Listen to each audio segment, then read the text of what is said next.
डकली पंचायत के डकली गांव में हमारे माता बहन, हमारे गार्जियन, अभिभावक और लक्ष्मण भाई, LPR हमारे भवेश जी, सभी आदमी को मैं दिल से धन्यवाद और प्रणाम करता हूं।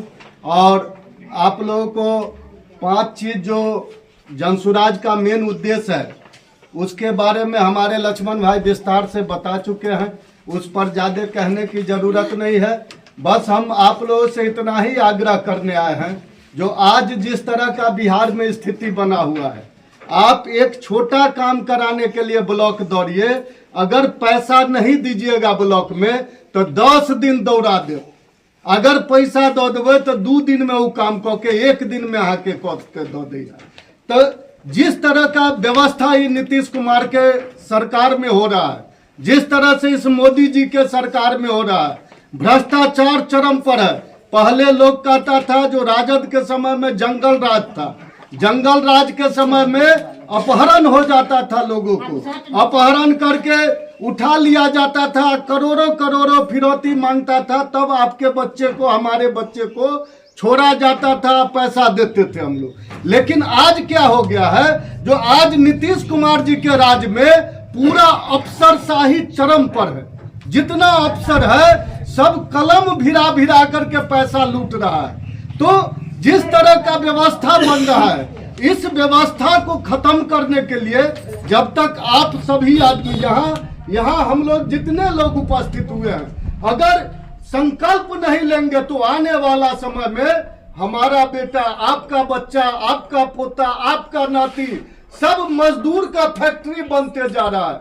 शाम में आप चले जाइए लहरियासराय स्टेशन, दरभंगा स्टेशन पर खड़ा हो जाइए और जननायक एक्सप्रेस खुलता है, देखिएगा जैसे बोरा में भर भर करके लोगों को भेजा जाता है, बोरा को फेंक दिया जाता है, उस तरह का पूरा सा समस्या बना हुआ है। अगर इस पर गंभीरता पूर्वक अगर हम आप नहीं सोचेंगे तो सोचेगा कौन? वो तो उसको तो लाखों करोड़ों का खजाना पर हम लोग नीतीश कुमार को बैठा दिए हैं, लेकिन वो अपना कुर्सी बचाने के लिए बस कभी कूद करके आरजेडी के साथ और कभी कूद करके भाजपा के साथ, इतना ही उनका काम रह गया है।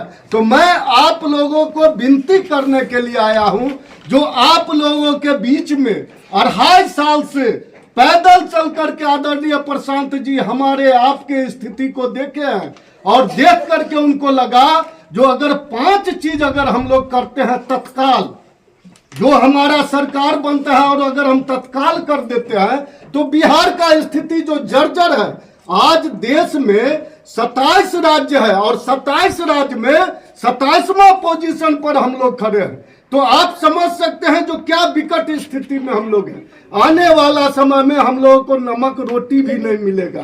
कहने के लिए 4 किलो दाना हमको फ्री दिया जाता है, 5 किलो दिया जाता है, और जब उसको तौलिएगा तो वो 4 किलो, 3 किलो, 3.5 किलो हो रहा है, और आपके ऊपर टैक्सों का बोझ लगाया जा रहा है। जो सामान आप लेते थे तेल 100 सवा 100 में, वो तेल का दाम 160 रुपया, 70 रुपया हो गया। तो जब तक हम आप इस चीज को जागरूक नहीं होंगे, अगर एक महात्मा चाह रहा है जो बिहार को ऊपर ले जाने के लिए, तो हमारा आपका कर्तव्य है जो वैसे आदमी को सहयोग कीजिए ताकि आपका बच्चा, मेरा बच्चा मजदूर बनने से बच सके। हम आपको कहना चाहते हैं 40,000 करोड़ रुपया खर्च होता है बच्चों के शिक्षा के ऊपर। हमारा बच्चा, सभी लोग यहाँ पर बैठे हुए हैं, छोटे छोटे बच्चे, ये जो पढ़ाई अभी कर रहे हैं स्कूल में, उस स्कूल के पढ़ाई से आपको लगता है जो एक भी बच्चा इंजीनियर, डॉक्टर बन सकता है? कभी नहीं बन सकता है। लेकिन खर्चा हो रहा है 40,000 करोड़ रुपया। तो आप सोच सकते हैं इतना बड़ा खर्चा का अगर कुछ प्रतिफल नहीं निकल रहा है तो धिक्कार है ऐसा मुख्यमंत्री पर और ऐसा प्रधानमंत्री पर, जो कि हमारा सिर्फ वोट ले रहा है, लेकिन हमको जो ताकत देना चाहिए, हमारे बच्चे को जो पढ़ाई मिलना चाहिए वो नहीं मिल रहा। मेरा नौजवान यहाँ से पलायन कर रहा है, लेकिन पलायन रोकने के लिए सरकार के पास एक भी नियम कानून नहीं है। तो मैं आपको कहना चाहता हूँ, हमारे वृद्ध माता जन, हमारा विडो बहन, हमारा विकलांग भाई बंधु है, और उसको 400 रुपया भीख के तरह दिया जाता है। आप हमको बताइए 400 रुपया में अगर एक कप चाय भी पीना चाहेंगे हमारे वृद्ध भाई जन माता जन, तो उनको एक चाय भी नहीं 1 महीना तक हो सकता है। तो ये क्या है? हमारा आपका वोट लेकर के हमारे साथ मजाक उड़ाया जाता है। ये एक साजिश है। पूंजीपति वाले जो सरकार अभी चल रहा है बिहार में, उसका एक साजिश है जो गरीबों का वोट लेकर के गरीबों को ही शोषण करना है।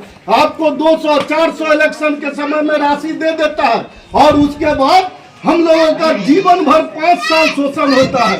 5 साल आपका विधायक जो बन करके जाता है कभी मुंह नहीं दिखाता है, और जब चुनाव का वक्त आएगा तो आपके सामने कहेगा हम आपके जात के हैं, आप हमारे धर्म के हैं, आप हमारे मजहब के हैं। इस बात को सोचने की जरूरत है। आज ऐसा समय पर हम लोग खड़ा है, अगर हम आज नहीं सोचेंगे तो आने वाला समय में हमारा बच्चा